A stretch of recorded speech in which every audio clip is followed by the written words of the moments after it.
Hello guys, welcome to my channel. நான் உங்கள் யுவராஜ். நீங்கள் பார்த்து கொண்டிருப்பது யூ சீரியஸ் யுவராஜ். நம்ம தலைவர் திரு ஸ்டாலின் அவர்கள் இன்றைக்கி எடப்பாடி அவர்களை பற்றி சொல்லியிருக்கிறத பற்றி தான் நம்ம சேனலில் இன்றைக்கி பார்க்க போகிறோம். டீட்டெயிலாக பேச போகிறோம். அதை பற்றி தான். அதில் ஃபஸ்ட் எதை பற்றி பார்க்குறோம்? கூவத்தில் தவழ்ந்து ஊழலில் திளைத்து உரிமைகளை தொலைத்து தமிழ்நாட்டை நாசப்படுத்திய பழனிசாமியின் ஆட்சியில் வளர்ச்சி நின்று போனது. பழனிசாமியின் ஆட்சியில் தமிழ்நாட்டின் வளர்ச்சி வெறும் 0.07% மட்டுமே. ஆனால் இன்றைக்கு 11.19% வளர்ச்சி தமிழ்நாடு முழுவதும் பரவலாக்கப்பட்ட வளர்ச்சியை ஏற்படுத்தி இருக்கிறோம்.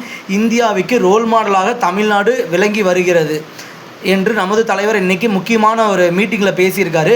5 ஆண்டுகளுக்கு முன்பு தமிழ்நாடு எப்படிப்பட்ட தலைவலியை சந்தித்தது என நினைத்து பாருங்கள். எத்தனை முறை அடித்து கேட்டாலும் அவர்களால் சாதனைகளை சொல்லி வாக்கு கேட்க முடியாது. இது உண்மைதாங்க. ஏன்னா அவங்களால எந்த ஒரு சாதனையுமே சொல்லி இது வரைக்கும் ஓட்டு கேட்க முடியல.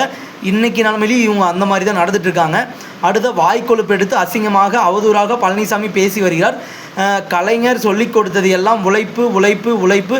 உண்மையாக உழைத்தால் உலகம் நம்மை போற்றும். உழைப்பினால் உழைச்சாதாங்க இன்றைக்கி எல்லாருமே வெற்றி கிடைக்கும். அதனால் உழைப்பினை போட்டால் தான் நம்ம ஜெயிக்க முடியுன்றதான் நம்ம தலைவர் நம்மளுக்கு சொல்கிறதுக்கு வராரு. தமிழ்நாடு என்பது பலர் கண்ணை உறுத்துகிறது. தமிழ்நாடு என்று சொல்லக்கூடாது என்பது RN ரவியின் குரல் அல்ல, RSS குரல். நான் உயிரோடு இருக்கும் வரை, திமுக இருக்கும் வரை தமிழ்நாட்டை தொட்டு பார்க்கும் தைரியம் உண்டா? தைரியம் இருந்தால் தட்சிண பிரதேசம் என மாற்ற முடியுமா? சட்டமன்ற தேர்தலில் திமுக தேர்தல் அறிக்கை தான் சூப்பர் என்று தலைவர் ஸ்டாலின் அவர்கள் கூறியிருக்கார். இவ்வாறு அவர் கூறியிருக்கிறார். முக்கியமான கூட்டத்தில் தலைவர் அவர்கள் இந்த அளவுக்கு ஆவேசமாக பேசியிருக்காரு. எடப்பாடி பழனிசாமி அவர்களை பற்றி நம்ம தலைவர் பேசுனதை பற்றி தான் நான் இன்ன வரைக்கும் உங்களுக்கு சொல்லியிருக்கேன். இதில் உங்களோட கருத்தை நம்ம கமெண்ட்டில் தாராளமாக ஷேர் பண்ணலாம்.